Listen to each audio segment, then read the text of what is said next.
Hi everyone, welcome to Truly Sadia. I'm in Pakistan and I am super excited because this is where I grew up. I was born and raised in Pakistan and I went to London to study and made London my home and then New York. But Pakistan has always been where my heart is, and I was home visiting and I thought it would be a fantastic idea to actually introduce my audience to some of the people I really admire in Pakistan, whose work I'm very fond of, some of the creative talents. I love Mobeen's work.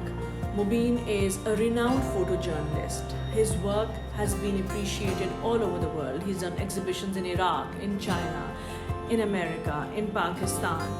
He's taken out two books, Dharkan and White Flag.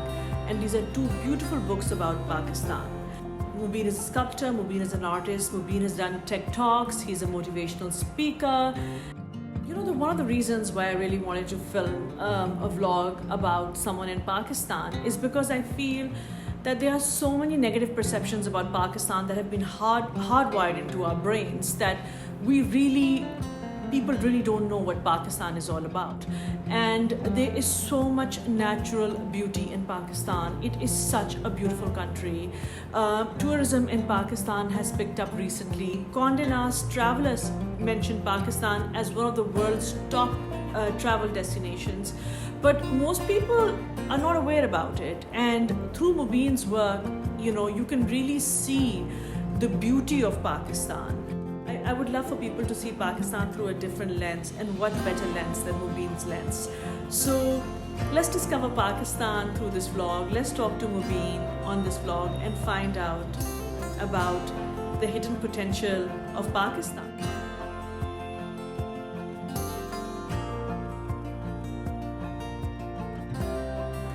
Mobeen, you're a renowned photojournalist. Your work has been showcased in Italy, in China, in the United States, in Pakistan, and I really want to find out what was the inspiration behind the journey into photojournalism. So there were lots of points of inspiration for me in becoming a photographer. I was always a student of art, and I have loved art since I learned how to walk. The first and primary reason is because I am hearing impaired. So at the age of 3 weeks, I actually lost the hearing in both my ears. So that has been a blessing in disguise because that allowed me to be introverted and be more of an observer. And the more I observe my surroundings, the more I learn to appreciate them. Whether as a painter or as a sculptor or eventually as a photographer at a much later stage in my life. But out of all mediums that I have worked with, photography has been the most honest medium, the easiest medium for me to tell a story. And I think the most significant part of my journey was in high school when I started taking the DSLR for the first time. It belonged to my dad. And for the first time in my life, I started communicating with everybody instead of being shy. So I would take photographs of my teachers, of my friends, of school even. And ultimately it made it to not only the yearbook but like a monthly sort of a scrapbook of sorts. So I became a pictorial historian, and they even gave me an award titled Pictorial Historian. So that really encouraged me. And it was one day when a friend of mine got into a fight and he lost the fight. He stormed up into the basketball court to cry, to hide his humiliation. But he did not know that I was also in the basketball court with my camera. So I took out my camera and I had two choices. Should I capture that moment or should I let this moment pass? Fortunately, I opted to capture that moment, and since then I have been fascinated with raw human emotion, and that has progressed as I went along in my life. And I started photography as a profession sometime during college. I believe it was around my second year, and that's how the journey began, and the journey is still going. Mobeen, you make portraits, you tell the human story through your photographs, you do landscape photography, you do photography for monuments, buildings. What is your favorite medium to photograph, or what kind of photography do you enjoy doing the most? I think I like photographing anybody in anything that has a story. It comes in both. Um, Somebody once said that you have to treat a location, I believe it was a film director, who said that you have to treat a location like a character. And I agree with that. Whether it is, for example, in Nagaparbat, the extremely hostile climate of that because it is known as the Killer Mountain, or the idyllic autumn in Hunza, or the people. Uh, I try to balance myself between portrait photography and landscape photography and street photography. I try to do all of them, and I think in doing so, I would consider myself more of a photojournalist uh, because I'm not an all-out landscape photographer or an all-out portrait photographer. Uh, More to a street photographer, I would believe. Um, I love photographing heritage buildings across Pakistan and in the world. And, that's the kind of photography I like doing. So you've traveled all over Pakistan, and you've gone to places where perhaps you don't even have the right infrastructure available, and you've literally gone everywhere. So my question to you is, what were the challenges you faced during your travel all around Pakistan? So, to a lot of places that I have gone now, it is relatively easy to access those places because I had been traveling to those locations for 22 years, especially Hunza. So, the first problem is or was accessibility. Um, so, there was that in some locations. Fortunately, I got by, and it was always the part of the package. Um, So also, because of my hearing impairment, sometimes I would have difficulty communicating in very loud environment. But this is also being a blessing in disguise because that meant that most of the communication was done by gestures, and that kind of broke through the language barrier. And Pakistan has so many regional languages, so I got through to that because of this. So that was one. I could tell you lots of challenges.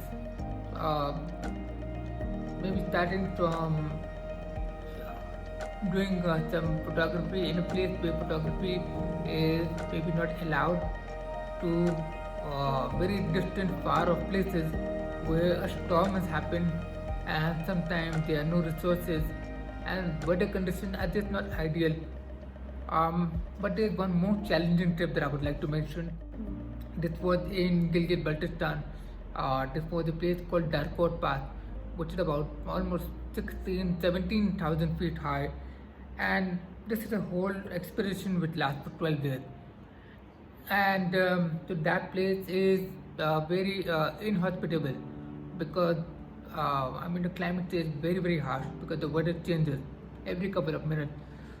So we were coming off, and the descent almost like 85 degrees angle. So there was a lot of snow, lots of waterfall, there was rain. It was very difficult to come back down because there were quite a lot of us. I have been on that pass 2 times, and both times it was extremely difficult. So also combined with that, sometimes there is no cell phone coverage, so that can be a challenge as well. But that has all helped in the survival aspect of everything. So there are lots of challenges, but the one that I enjoy. In your opinion, Mobeen, what are some of the misconceptions that Westerners have about Pakistan? So I would actually like to start this with the most simple example. If you look at Homeland is based in Islamabad. I mean, allegedly. So you're all speaking, Arabic in that. You speak in terms I was never familiar with. I've lived there all my life in Islamabad. Explosions going off every couple of minutes. Very stuff which is very alien to me. Pakistan does not look like that. It absolutely does not. You have to remember, Pakistan is, I think, in my experience, like a country of many countries. It has so much history. I mean, you go down south, you see the Indian Ocean, you see a lot of communities residing on the coast, and then you just see so many indigenous communities along the way, going further north, and you see so much history there, lots of influences, also from Central Asia as well. Uh, so the first thing is that Pakistan is a completely different identity. It's not Arabic. It's not any of that, and it has a lot of regional languages. It has its own set of history. Pakistan also shares a lot of history that a lot of historians will be very interested in.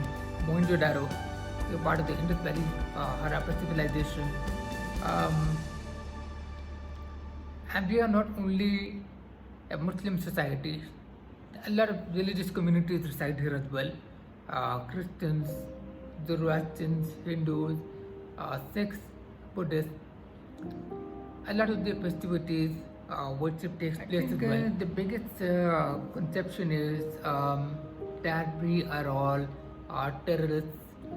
I think the second biggest misconception is about our identity, because our identity is mostly given as like one-dimensional.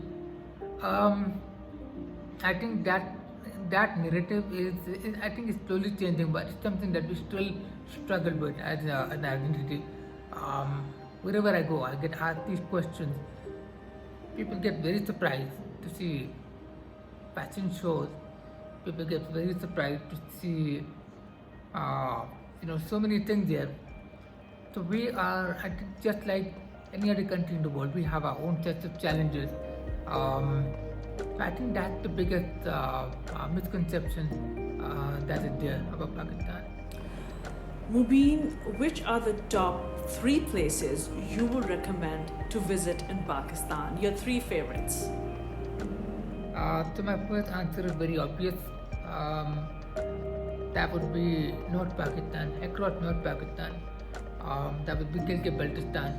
It's absolutely stunning for many reasons. The world's second highest mountain, K2, is over there. So a lot of people do go there. Lots of people scale it. There's another mountain called Nanga Parbat, the Naked Mountain. I believe it's the 7th highest mountain in the world. A lot of Italians also go there every year, even during the winter. So I think you have that part of Gilgit-Baltistan, and then if you want to capture autumn, if you want to see autumn or apricot blossom, you can also go to Hunza during different periods of the year. So that's a top destination I would truly recommend. And then you start coming down more toward the center of the country. That would be towards Lahore. And in Lahore, I think because there's so much history there, because if anybody wants to find a shortcut history, Pakistan has a lot of history, but if you want to find a shortcut or a semblance of it in Punjab, so I would recommend you to visit Lahore, the old Lahore city. There is Wazir Khan Mosque, there is the walled city of Lahore, and the third location, I mean, there are so many options I can give you, but if I had to choose the third location, it would be Makran Coastal Highway in Balochistan. You can get there from Karachi, also a coastal city. It's beautiful because of the stunning landscape. There is a mud volcano there, and there is also a Hindu temple in the cave, and it's one of the most stunning places I have seen. Lots of rugged landscape. It's so diverse that it changes every couple of minutes.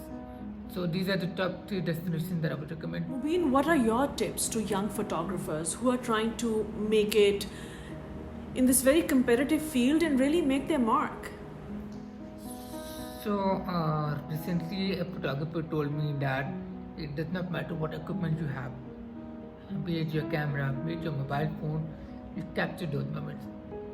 And practice is always the key. Always be open to reinvention. That's what I have learned as well in my career as a photographer. I think it's very important to explore a lot of styles. Um, there are no correct setting. I don't follow textbook setting like the rule of third, aperture, shutter speed. But I think it's every person has their own journey. You have to follow your process and enjoy the process. Um, and really bask in the process, because that's what I've realized is the richness of the journey. Today I'm looking at my photographs from 10, 15 years ago with a different perspective. With advanced technology, with advanced editing, I can fix my photographs that I took long ago and I did not like at that time. You always keep those close by. Don't delete anything. Um, and I think also look up works of photographers from around the world. This is what I continue to do. I did that today morning. I look at works of photographers, at least maybe 10, 15 photographers per day. That helped me see my own world differently. Every photographer has their own way of capturing little details, uh, and always keep practicing. Even after 15 years doing photography, I have a long way to go. An observer, a traveler, and a vagabond.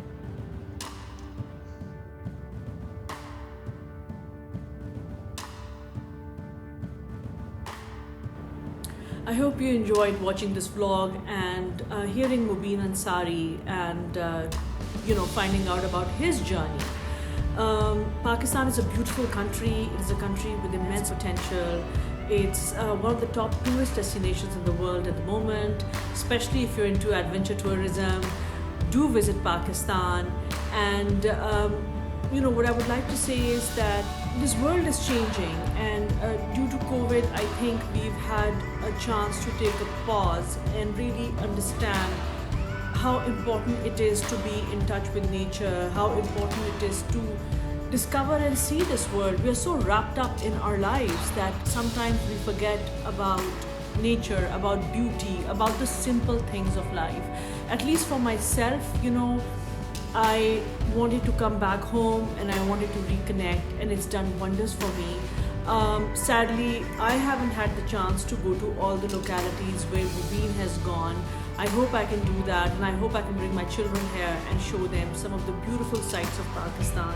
If you've enjoyed this vlog, please do press the subscribe button, and if you like this vlog, please press the like button, and new vlogs will be coming out soon. Thank you for tuning in, and it's a warm goodbye from me from Pakistan.